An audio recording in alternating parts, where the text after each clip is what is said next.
Pada kesempatan kali ini kami akan membahas mengenai sejarah Perang Qadisiyah. Perang Qadisiyah adalah pertempuran antara pasukan Kekhalifahan Rashidun dengan Kekaisaran Sasaniyah dari Persia pada tahun 636. Pertempuran ini merupakan peperangan yang sangat penting dan menentukan bagi pasukan Islam maupun Sasaniyah. Pasalnya, Perang Qadisiyah adalah ekspansi pertama Kekhalifahan Rashidun atas wilayah Persia dan berusaha menyebarkan agama Islam di wilayah tersebut. Sedangkan Kekaisaran Sasaniyah harus mempertahankan wilayah serta kekuasaan bangsa Persia pra-Islam yang telah berdiri selama beberapa abad. Perang Qadisiyah berakhir dengan kemenangan umat Muslim Kekhalifahan Rashidun dan jatuhnya Kekaisaran Sasaniyah, menandai dimulainya kekuasaan Islam di Persia. Invasi ke Persia yang dilakukan oleh Kekhalifahan Rashidun atau Khulafaur Rashidin dimulai sejak masa pemerintahan Khalifah Abu Bakar, 632-634. Pertempuran Qadisiyah merupakan bagian dari rangkaian panjang usaha pasukan Kekhalifahan Rashidun untuk menguasai Persia. Usaha penaklukan Persia dimulai pasukan Islam di bawah Khalifah Umar bin Khattab dengan mengirim Panglima Militer Mutsana bin Haritsah pada tahun 636. Saat itu, Kekaisaran Sasaniyah di bawah kekuasaan Yezdegerd III tengah didera gejolak internal akibat perebutan kekuasaan dan permasalahan ekonomi penduduknya. Selain itu, posisi Kekaisaran Sasaniyah juga semakin tidak menguntungkan karena beberapa wilayahnya dikuasai oleh Kekaisaran Romawi Timur, atau Bizantium pimpinan Heraklius. Pemimpin dalam Perang Qadisiyah adalah Sa'ad bin Abi Waqqas dari pihak Islam dan Rostam Farrokhzad dari Kekaisaran Sasaniyah. Sebelum pasukan Islam berangkat ke Persia, Khalifah Umar menulis surat perintah kepada Panglima militernya, Sa'ad bin Abi Waqqas, untuk menyiapkan pasukannya. Sa'ad bin Abi Waqqas pun bergegas menghimpun pasukannya dan bergerak menuju Persia tahun 636. Keberangkatan mereka ternyata terdengar oleh Raja Yezdegerd III.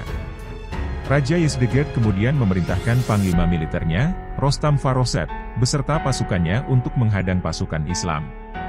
Sesampainya di Persia, tepatnya di daerah Qadisiyah, 36.000 pasukan Islam mendirikan perkemahan. Begitu pula dengan pasukan Sasaniyah di bawah pimpinan Jenderal Rostam, yang berjumlah sekitar 120.000 pasukan. Sebelum Perang Qadisiyah pecah, kedua belah pihak terlebih dahulu mengadakan perundingan untuk mendapatkan jalan keluar. Namun, dalam perundingan tersebut tidak mencapai kesepakatan, sehingga menimbulkan pertempuran pada hari pertama. Di hari pertama dan kedua pertempuran, pasukan Islam mengalami kekalahan karena tentaranya lebih sedikit dan pasukan Persia juga dibantu dengan gajah.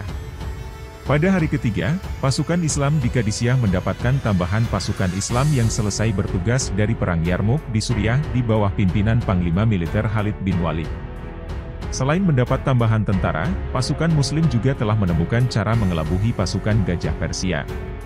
Pasukan Islam memberikan kostum kepada pasukan kudanya guna menakuti pasukan gajah Persia. Cara ini pun berhasil, hingga membuat gajah-gajah lari dan membunuh pasukan Persia sendiri. Lalu, pada hari keempat pertempuran, muncul badai pasir yang mengarah ke perkemahan pasukan Persia. Situasi ini dimanfaatkan oleh pasukan Islam untuk menggempur pertahanan Persia dengan menghujani anak panah. Saat itulah, pasukan Persia mulai melemah dan melarikan diri. Terlebih lagi, pemimpin mereka, Rostam Farrokhzad, meninggal dengan sebab yang kurang jelas. Mundurnya pasukan Persia dari arena pertempuran di Qadisiyah menandai kemenangan pasukan Muslim, yang juga memperoleh banyak rampasan perang. Setelah itu, pasukan Islam terus mendesak ke dalam wilayah Persia hingga memasuki pusat pemerintahan Sasaniyah di kota Madain. Kemenangan dalam Perang Qadisiyah sangat berarti bagi pasukan Islam, karena berhasil meluaskan wilayahnya di tanah Persia. Selain perluasan wilayah, Kekhalifahan Rashidun juga memanfaatkannya untuk menyebarkan agama Islam dan budaya Islam di Persia. Penaklukan ini juga menjadi cikal bakal wilayah Persia menjadi pusat perkembangan peradaban Islam di bawah dinasti Abbasiyah. Terima kasih sudah mengikuti video-video kami, jangan lupa share, like dan subscribe agar bisa selalu mengikuti update video dari kami.